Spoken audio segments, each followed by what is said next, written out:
Assigned భూముల కబ్జా వివాదంలో టీడీపీ నేత మాండ్ర శివానందరెడ్డి పక్కా వ్యూహంతో అసైన్డ్ భూములను కాజేసేందుకు కుట్ర. పట్టాదారులను ప్రలోభపెట్టి 26 ఎకరాల భూముల కొనుగోలు. నిబంధనలను ఉల్లంఘించి రిజిస్ట్రేషన్ చేసినట్టు గుర్తించిన సిపిఎస్ పోలీసులు. అరెస్ట్ చేసేందుకు నంద్యాల జిల్లా ఆళ్లూరుకు వెళ్తే పరారైన మాండ్ర. మొన్నటి వరకు నంద్యాల పార్లమెంట్ ఇన్ఛార్జిగా ఉన్న టీడీపీ నేత మాండ్ర శివానందరెడ్డి భూ కబ్జా కేసులో ఇరుక్కున్నారు.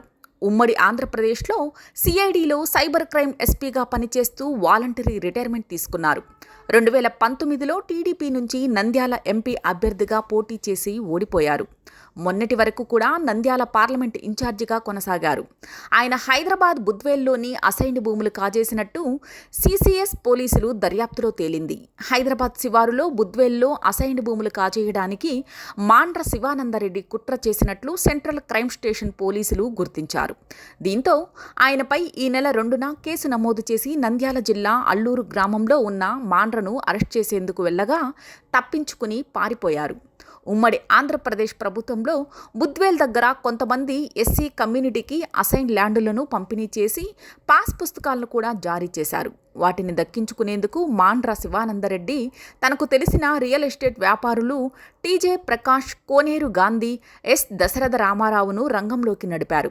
ఆ తరువాత అసైన్డ్ పట్టాదారులకు నామమాత్రం చెల్లించి 26 ఎకరాల భూములను తన కంపెనీల పేరుతో రిజిస్ట్రేషన్ చేయించుకోవడంతో పాటు రాత్రికి రాత్రే అనుమతి, జీవోలు తెప్పించుకున్నట్టు సిసిఎస్ పోలీసుల విచారణలో వెల్లడైంది.